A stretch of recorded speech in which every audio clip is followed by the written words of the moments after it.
Tariki 11 Nyakanga 2024, abanyeshuri biga mu iseminari baturuka muri Paruwasi Saint Jean Bosco Kicukiro bagiranye ibiganiro na Padiri Gwiza Joseph. Hari byinshi basabwe gukora muri iki gihe cy'ibiruhuko, haba ku babyeyi ndetse no ku rwego rwa paruwasi. Kugeza mu kwezi kwa cyenda birangiye. Mbere y'ubutumwa bw'abana, ubutumwa bw'abana hakaza ubutumwa bw'urubyiruko,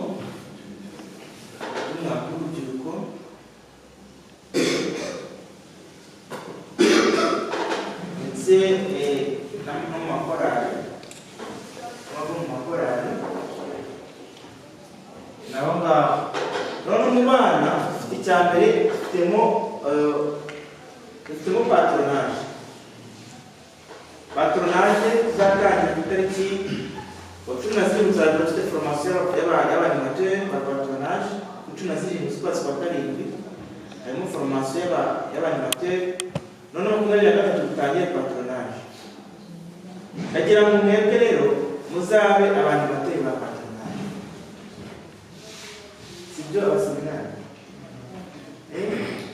Ntabwo ari kuri buri munsi, tuzakora iminsi 8 yonyine ibiruhuko byose. Iminsi 8 muzabona, iminsi 8. Nizeye ko perezida ari gupanga uburyo ikibazo cy'abana si mwe ko mwese muzi umunsi umwe ushobora gupanga uti kuri ino minsi n'amatariki, ugapanga uti bazaza aba n'aba n'aba, kuko n'amatariki aba n'aba n'aba, kugira ngo bikorohe buri benshi. Ubundi we mu minsi 8 ushobora kuvuga uti ngenda kwanze orere abaseminari banjye mfite, ndabagenera iminsi bazajya baza, kuko tuba dukora kuwa kabiri no kuwa kane buri cyumweru, iminsi 2 mu cyumweru gusa. Ushobora gupangamo nko mu cyumweru n'abaseminari batandatu muri groupe, 3 maridi 3 kuwa kane. Cyumweru gikurikira ugapanga abandi bataje icyumweru cyabanje, tugiye kuroga ubwo buryo. Noneho tugiye gufasha patronage. Ariko ku itariki 17 ukwezi kwa karindwi ni kuwa mu cyumweru gitaha ni kuwa kabiri wa gatatu 17 mwese muzagaruka hano muri formation y'abanimateri. Mwumvise ya date kuwa gatatu gitaha mu gitondo muzaza muri formation y'abanimateri ba patronage. Bituma dufasha muri iki gikorwa cyo kwanyuma abana no kubategura neza. Icyo ni kimwe muri butumwa bw'abana. Icya kabiri, butumwa bw'abana dufite ni urugendo nyobokamana Kibeho. Aha ngaha ndize tuzabona nk'amasomero tuzajyana. Icyo gihe ni ufasha gusaba ababyeyi bakazabashakira itike tukazajyana. Tubonyemo abaringaniye nta kibazo, ibyo bisaba amafaranga byo baba ari n'ibindi, ariko ibyo ababyeyi ko twifuza ko muzarekeza abana mu kigo. Ubutumwa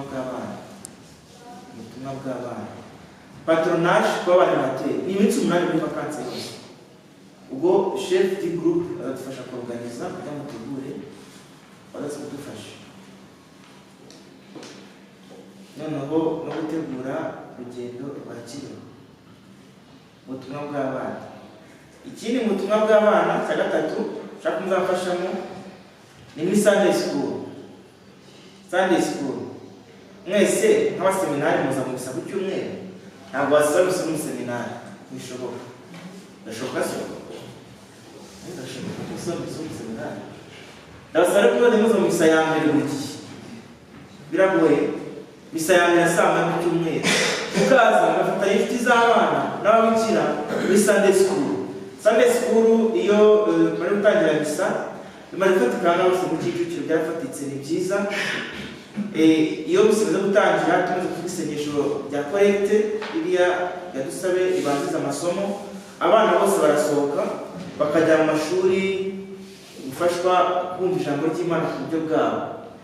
Muraza mukasomera amasomo y'umunsi, mukamwakoza akarizime gatoya k'inyigisho bitewe n'ukuntu nakoze meditation byagufashije, ukabiganiriza abana nyuma ushobora gushaka igitero cya gatisi mu gihe n'amasomo y'uwo munsi ukakibaganirizaho mu buryo murajijutse n'ibindi bijyanye no kwemera kwabo ushobora kubafasha, ndetse na experience ufite mu maseminari no guhita wenda ku ishuri tuba dutya wenda tugira gahunda nk'iyi tuvuga wenda ishakure umunsi uyu n'uyu turanabifasha ku buryo ubu ngubu nawe mujye kubikora mukabona experience ku ishuri, ndetse nawe ukuntu mwakoze muri abana cyatumye ugira umuhate ujya muri seminari ntoya n'ukuntu wafashe byafashe gutsinda ikizamini cya petit seminaire kuko wizeho ukamara hakiri kare. Usanga muri ibizamini bya petit seminaire dukora abana batsindwa niyo ukamara mushobora gufata umwanya ukabigisha kuri iki kuri gatibisitazi ku masengesho muzi wabajije bya petit seminaire abese minota bike bamufite muri Sunday school ukabaganiriza experience mu seminari muri abana bakunda banakubaha cyane emwe muzi ukuntu babatinya bakanabakunda mwabyaje umusaruro wambaye izina myako kera Sunday school mujye mufasha no chef de groupe nanone ndetse kandi kubifata ushobora gupanga buri cyumweru avuga uti ikino cyumweru hazaza mudafite muri vague mu rwego rusange ngo twese nereranyuma n'izaza gufasha goda n'izaza gufasha oya ukakora liste n'ibyumweru avuga uti runaka na runaka na runaka na runaka mu mazina yabo ukanabashikisha ku cyumweru ejo muri 14 misa ya mbere uzadufasha Sunday school ukibura n'abaseminari 10 bakafatanya inshuti z'abana bafasha n'ababikira icyo kimwe kandi iyo liste ukayiga ko mutayishyira ari ku rwego inshuti z'abana bakamenya ko baraza kubafasha mapudishye ni Sunday school. Gatatu ubona kane bafashe ubutumwa bw'abana n'utugura tw'abana imiryango remezo twageze gushinga utugura tw'abana turakora ariko ikibazo cyabitangiye ku butumwa bw'abana aho mutuye rero aho mutuye muri za remezo mutuye mwegere z'imiryango remezo babo bababwiye utugura dukorera byibura dusure bari mu byino n'akandi sibyo icyumba cy'umurere aho mutuye muri remezo muzasure kibura ko roka abana bagakorera ni ikigo cya kane ubutumwa bw'abana basabye gusura akagoroba k'abana aho utuye. Cya gatanu ari cyane ubutumwa bw'abana tugira misa y'abana ku gatandatu wa mbere w'ukwezi bifuza ko misa mwajya muyizamo mugafasha abana kuririmba kuko muri icyo kibagora cyane ni ukuririmba utumye vakanse bizagorana kubona korali zaririmbira abana gusomene ya mbere y'ukwezi kwa munani. Rero bifuza ko mwazaza mugafasha kuririmba batatu wa mbere w'ukwezi kwa munani nabise rimwe mu kwezi nuko abantu batatu wa mbere w'ukwezi kwa cyenda usikabire mu izo vakanse gusa ubwo chef du groupe na byarabyumva mo abametre de chant n'abaorganiste ariko utabona umumetre de chant bazukaririmba n'indirimbo zisanzwe dusanzwe dukoresha mu gihe gisanzwe bagafasha abana kuko bakikiye erega umwana avuga ati uriya umuseminari waje kudufasha nanjye nzaba umuseminari mutoya bitera kuraje nuko na vocation ivuga no gukunda ibintu murimo ntabituruka ubwo ni muri misa y'abana ntabwo basabye kuzisha gatisimu oya ntabwo basabye kuza kubafasha mu kuririmba senaturiye byoroshye sibyo tuve mu butumwa bw'abana kandi musa iyo mwabyanditse sikurete washyizeho nakuhari iyo ni kubyandika cyangwa utize urupapuro byandika ikaramu abutize ikaramu mu butumwa bw'abana patronage kugikibeho nibatwana abasenari badafasha kuorganiza abana kugikibeho kuko buriya icyo bisaba ko bantu bitaho bakurikirana gusa muzafasha kubakurikirana no kubaherekeza. None icya gatatu ni Sunday school ari icya mbere patronage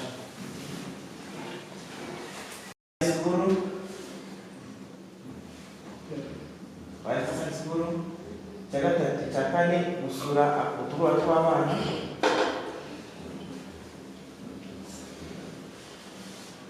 icya gatanu misa y'abana rimwe mu kwezi samedi ya mbere y'ukwezi.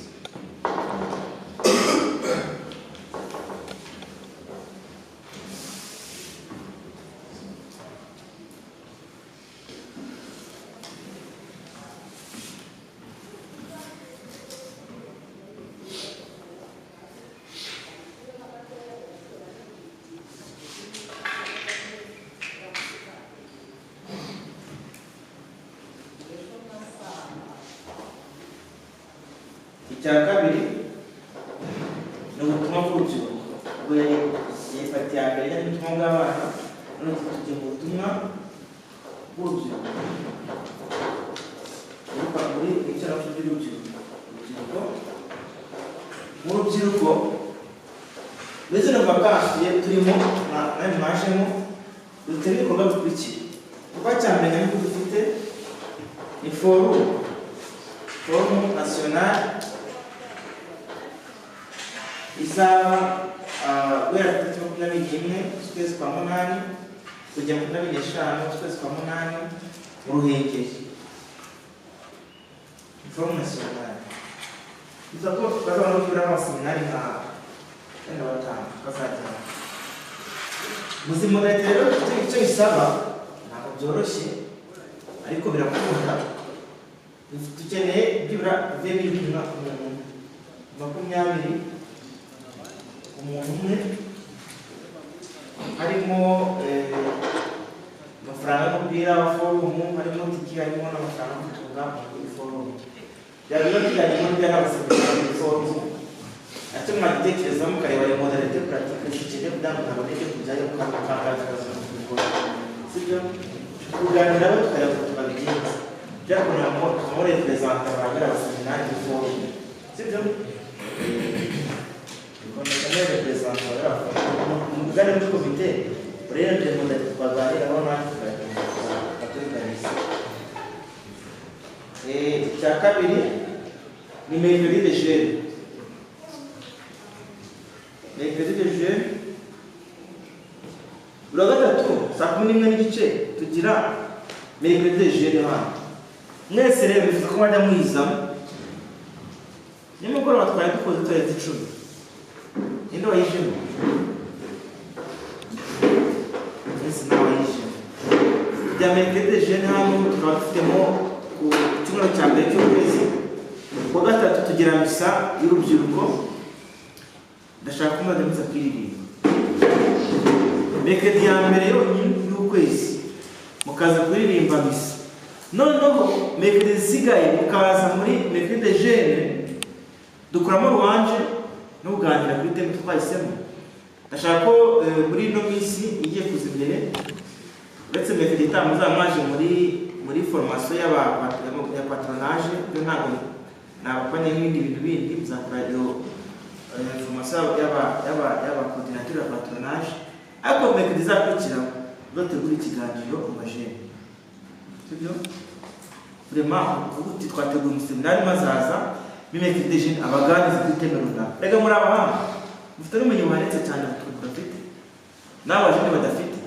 Ndashaka kumwategura ikiganiro uyu musake mercredi imwe turi abaseminari ba Kicukiro twategura inyigisho cyangwa ikiganiro cyangwa se umukino runaka cyangwa se icyo twaganiriza abajene nk'umwamba twafite, sibyo? Iki kintu kinoti mercredi de jeune imwe ndashaka muzashakamo umwanya akaba ari uwanyu mugahugura abajene bacu mukabera ko mwifatanyije nabo mu butumwa bakora. Dufite na korali y'urubyiruko Gabo Pasteur. Nko mu gihe cya vakansi mwajya muza mugafatanya nabo kuririmba gusa. Kuko ku cyumweru bafite misa niba ni mugoroba mwazafatanya nabo barepeta ryari kwa kabiri ku gatandatu saa 11:30 z'umugoroba barayapeta. Ushobora kuza mbe mu rugo utembera ukaza ugatera muri repetition, sibyo? Kaza wenda ushobora kuba uzi na solfège ukabishina wenda na kanyoni mtakatifu konyine cyangwa bishina kazaburi sema ushobora no kwiririmba zaburi ku cyumweru baririmbye sikuntu bakwishima ko mwabashyigikiye iyo korali yafite ni kumushyikira bishyikirwa n'abaseminari. Ushobora kubigisha zaburi, aleluya se, indirimbo wenda ije vuba, gutura cyangwa se gushimira, cyangwa se ku cyumweru guti ndaza kuba ndi kumwe nabo ukanabimbaza cyangwa ukanabacurangira.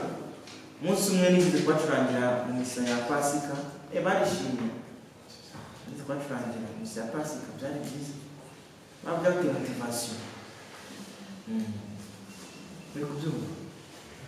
Uri kubyandika? Presence gusohoye. Rero uri gihe gitoya tubabonamo utabigendera. Ako kazi koze ikintu tuzakwibukiraho iminsi myinshi. Zabudahari. Ibindi bikorwa bihari ibyo ngibyo mu rubyiruko byo guteganya. Niyo forumu, niyo metode jeune, ni na korali y'urubyiruko. Ibindi bikorwa byo guteganya bijyanye no gusura amaparuwasi, tukabitegura na mudahari mwaragiye, ariko nibyo ngibyo. Iki dutegura mu gihembwe kiri imbere ni wa munsi nababwiye journée Saint Jean Bosco. Muziko twakoze mu kwezi kwa mbere, twifuza yuko noneho muzeroganiza mugategura impano zanyu, mukagaragaza impano zanyu, gukora amapoeme, amateatre, amadisikuru, guhimba indirimbo, guhimba imivugo n'ibindi bijyanye n'impano zanyu, mukazabizana tukazabipresenta ku munsi wa journée Saint Jean Bosco mu kwezi kwa mbere. Ngo mwaze kuzabikora mu gihe muzamurikisha mu gihembwe cya mbere, tuzajya kuza mugiye kugenda tugira umunsi mukuru w'urubyiruko ariko udasanzwe wo kugaragaza impano zacu, imikino itandukanye, kwerekana indirimbo, kwerekana impano zitandukanye. Mu munsi wa journée Saint Jean Bosco umuntu aho mujye muwutegura, ushobora kohereza ibihangano byanyu mwakoze tukabyereka urubyiruko, tukanabahemba, duhemba abafashije abandi, tukabahiza abandi turabahemba. Ibyo nabyo nzi ko maze mudufasha muri iyo organisation. Rero n'urubyiruko cya gatatu, ingingo ya gatatu ni ijyanye n'ubutumwa bw'abahereza. Abahereza nanze kubivanga n'ubutumwa bw'urubyiruko n'abana ko ni kadiri ihariye y'abahereza. Ndashimira abaseminari baza guhereza mu misahani, ako bakiri bakeya. Mujye muza guhereza misa zo mu migisi zo ku cyumweru, yabonamo bakeya rwose. Ndabashimiye cyane abaza, ariko n'abatazi mujye muza guhereza, kuko mutuye muri zino karitsiye hafi. Mujye muza byibura mubuhiremo, bano bose mubahereza iminsi yose mudahari, ubabuhiremo mu gihe mujye muhari muhereza n'abaruhuke, cyangwa ngo nabashyikirwe n'abaruhuke. Icyo ni kimwe, kuza guhereza mu misa hano mu mgizi ndetse no ku cyumweru. Icya kabiri, gutegura ingando z'abahereza. Izi ngando z'abahereza zirabareba ijana ku ijana, kuko kwashyira disipurine y'abahereza ni mwebwe twabishinze, dupanga kubona kujya mu ngando, twabishinze abapadiri seminarisite. Ingando zizaba kuva ku itariki 26 z'ukwezi kwa munani kugeza ku itariki 14 z'ukwezi kwa munani. Umuhode mu ngando azatanga amafaranga 7,000 y'u Rwanda. Ariko mu tuzajyana mu ngando mu bitegure nabyo tuzaganira ko mudahite ko muzagenda, sibyo? Muzagenda ibintu bitabonetse muri mwebwe nk'abanimateri b'ingando, ushobora gushaka umuntu mwagenda, ushobora no kubatwara amafaranga atabonetse wendanye n'ibyo kudutunga, ushobora gusaranganya n'abandi, ariko byibura mwebwe ndashaka tuzaboneka, tuzagenda tukazajyana. Mbyumvise ubwo komite muzaorganize aho tuzajyana mu ngando z'abahereza, zizabera i Nyamata, ntabwo ari kure. Nyamata ndumva muri mwebwe mutabonye itike kugenda n'abatwara, n'ubwo bazabagarura. Ako mukahambere twaba turi kumwe, ko mbaye njyenyine muhereza wanakuriya byangora. Andashaka mwebwe muzaba muhari, tugafatikanya komite muzabitegura, mutungane ko mudahite pratique yabyo ko tuzagenda. Itariki zaba z'ingando 23/8 mugatumye umunsi kwa munani, les 6 au 31 août icya gatatu mubahereza no kuza kubigisha kubahereza akubigisha bijyana no kuza guhereza ko baba babareberaho ibyo cy'ibyo. Ariko ikintu nyamukuru mubahereza ni izo ngano tuzajyana i Nyamata cyane. Ibyo tugana n'amabwire ibijyanye n'ibikorwa byacu interne nk'abapeti seminariste nk'abasenari batoya, dukeneye kugira generage nk'ubana n'amaparuwasi. Icyo nifuje mufashe tubishyire ku murongo neza ko twagira paruwasi imwe dusura, tugasura abasenari babo bamwe mu mwigana, sibyo? Abandi wenda mu wangize ukuntu muhura wenda ariko bituma mwigana ku masenari yanyu. Nk'ubu tukazasura nk'amaparuwasi twegeranye, wenda tushobora kugira Remera, Gahanga se, Gikondo se, Saint Michel, Nyamirambo cyangwa Sainte Famille. Sainte Famille niwe wadutumiye ngo tuzahure dukine umukino tubatsinde cyangwa dutsinde, bakina futu, volley cyangwa basket. Ibi bintu babyifuza cyane, tuzategura sorti ikazaba tukazakina uwo mukino, tukamara gukina uwo mukino twasuye niyo paruwasi, kandi umwanya wo gusoza ibiruhuko bebe vacances bitari bino bya rusange kandi ku paruwasi tubikora by'umwihariko nk'abaseminari, sibyo? Tukora bebe vacances aho dushyiramo n'imikino iyo rencontre sportive n'abaseminari muri paruwasi. Icyo gihe tukaba tubashyizemo umwenda n'akaza twishyura undi munsi wenda indi vacances yindi. Ntabwo twabura mu bintu wenda byano kadire ya paruwasi hano, tugasohoka tukajya no mu bandi maparuwasi hirya tukagura umubano n'imikoranire. Icyo nacyo komite dufite mu biganza byanyu, mwategura umunsi umwe muri zino vacances tuzabwana paruwasi imwe mwe mwifuza ko twasura mbere, noneho tukazajya bakina nabo tukanasangira, tukazaba ari sorti yacu turi hose tukaganira. Ibyo ngibyo ikindi dufite YouTube channel ya paruwasi karavutse iturutse mu butumwa bw'urubyiruko. Kubona uyu musore yitwa Gustave ni kudufasha mu gushaka amakuru no guteza imbere iyi YouTube channel. Mbere na mbere mwebwe mukore subscribe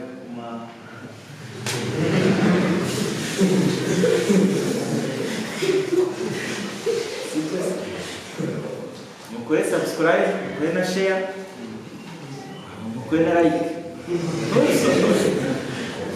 Nurebe video gusa ngo wigende, aho kuri subscribe, sibyo? Ko tujya subscribers benshi nibwo dutera imbere. Twagura na kamera, twagura ibikoresho ariko nta kubikoza dufite. Mungaye turasabye umunsi no kuri subscribe, like na share. Ikiganiro tujyanye umunsi ni ya kontre na iraca mu video. Nyuma dusozanga turaza kuha interview bamwe muri mwebwe bagikinwa bavuga ko zino vacances cyo tuganiriye no bagiye kumujye gushyira mu bikorwa gufasha, sibyo? Icyo gihe n'umubyeyi azabona iyi video avuga ati ko umwana wanjye yagiye muri rencontre hakiri padiri yamusabye kamuruhushya mushyigikira, sibyo?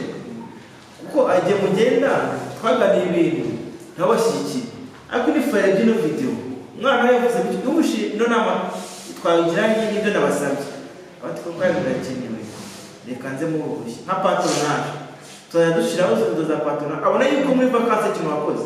Buriya ziriya raporo dusabwa guha abayobozi ba seminari ngo umuseminari yakoze iki muri vacances bigaragara ko wabonetse aho utabonetse, sibyo? Nibyo byiza rero kudufasha mu mwana no kuri ibintu bigaragara kandi mufite na shibi ugumaho, sibyo?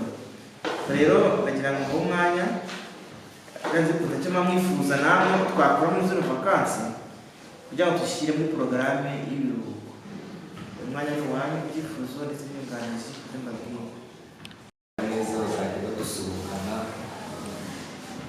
ushize ni Padiri Samuel wabitwemereye ko niyo mpamvu izindi zabayeho ntabwo yabonetse.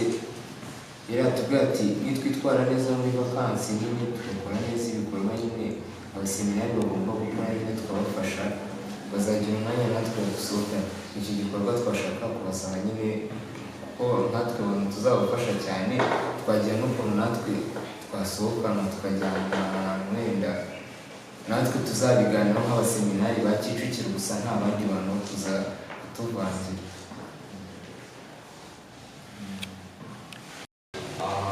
Uburyo buririmba muri mesa wenda ngiye mu byiza byaza wenda abandi baseminari baba baratashye kugira ngo bazadufashe yaba ari mu gatandatu cyangwa mu gatatu yego nk'abari mu mazame batarazi amatariki bazaba baravuye muri examen, none mugafata n'umunsi wa repetition wanyu mukaza mukarepeta muhari ukaba tuzagara mu mavuta kuko muwiga indera wenda uririmba soprano ntabwo azi uwo muri bigo tuderesi uririmba soprano wundi muzafata umunsi wa repetition ze murepete, noneho tukimuza cyumweru baravuye muri examen cyo mu kintu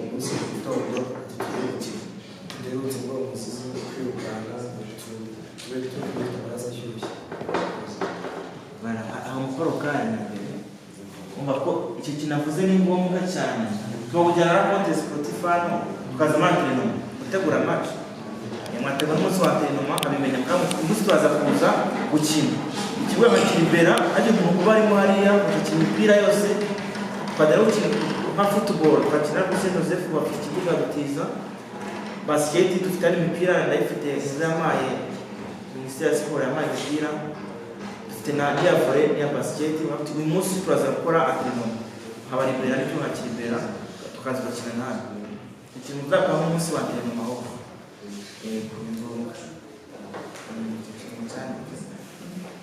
bakumenyesha gusa tuzagira dushobora kuguza cyangwa tubivuze niturangiza ubutumwa bw'ikiruhuko sibyo tuzajya kwinegura tuzakora sorti nta wundi muntu tuvanye kubivuze dushobora kuva hano tukajya ahantu heza tuzahitamo itenagu yanyu tugakora soroti ngombwa. Narabitekereje ushobora guhuza niyo soroti yo kujya gukina niyo paruwasi tukamara gukina tukajya kwinegura hamwe, cyangwa se tukazakora iyo rakontere niyo paruwasi tukazategura undi munsi wa bebe vakansi yacu hano twakoze soroti. Icyo kintu gishyira muri gahunda mushaka guha itariki gishyira muri agenda hakiri kare zagikora rwose nta kabuza zagikora nta gisibye ndakibemereye. Undi ufite inyunganizi igitekerezo gishya inote tujye duha amatariki ngo cyuko nabyumvishe ari gusohoka kujya gusura indi paruwase ndetse no gusoza ibiruhuko twihariye twenyine.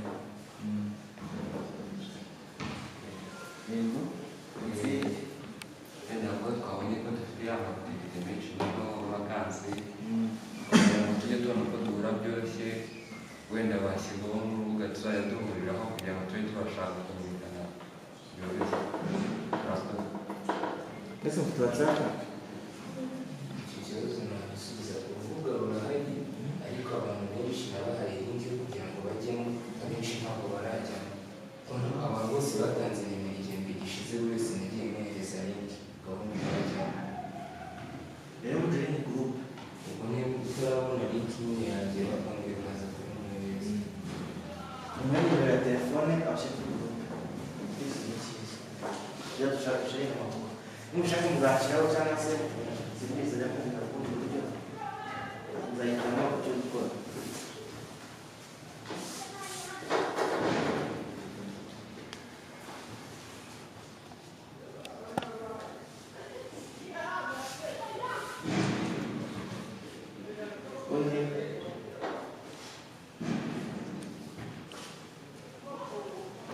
Murakoze, nitwa Ishimwe René, nkaba niga Petit Seminari Stella Kabgayi.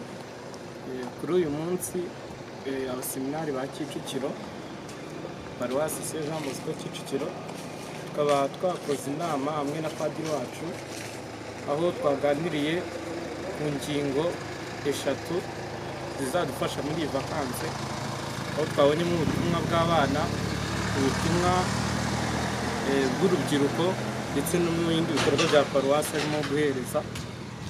Tukaba twabonye ko mu butumwa bw'abana nk'abaseminari tuzabasha kubafasha nyine kugira ngo abana nabo barusheho wenda bamwe bakunde nyine babone imyitwarire nyine y'abaseminari, tubafashe mu bikorwa byabo.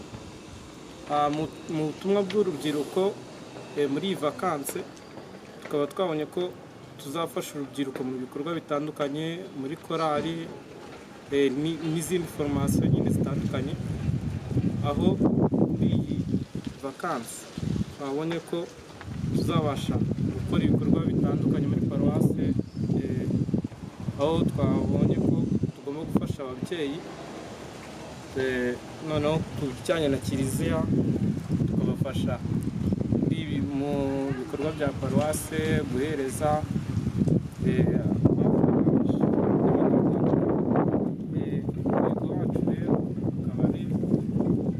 muri iyi vakansi akaba ari ukubafasha kugira ngo tubashe tubereke ubumenyi nk'abaseminari dusanganywe, dufashe kiliziya kugira ngo dutere imbere. Murakoze, amazina yanjye nitwa Mugisha Ishimwe Amede. Nk'abaseminari muri iki kiruhuko, icyo twasaba ababyeyi ni ukudufasha bakatubonera umwanya mu mirimo yose tubafasha, bakatubonera umwanya kugira ngo tuze twegere bagenzi bacu, tubungure ubumenyi natwe twakuye mu seminari, kugira ngo nabo babashe kwiyungura, bagire ikintu bamenya mu bukristo bwabo. Icyo twasaba paruwase ni uko nabo badupangira ibikorwa byinshi bizadufasha kwiyungura mu bukristo bwacu, ari nkatwe abaseminari, ari natwe urubyiruko bagenzi bacu, bakadufasha ku buryo natwe tuzagira icyo tumenya, twaba abakristo buzuye. Murakoze.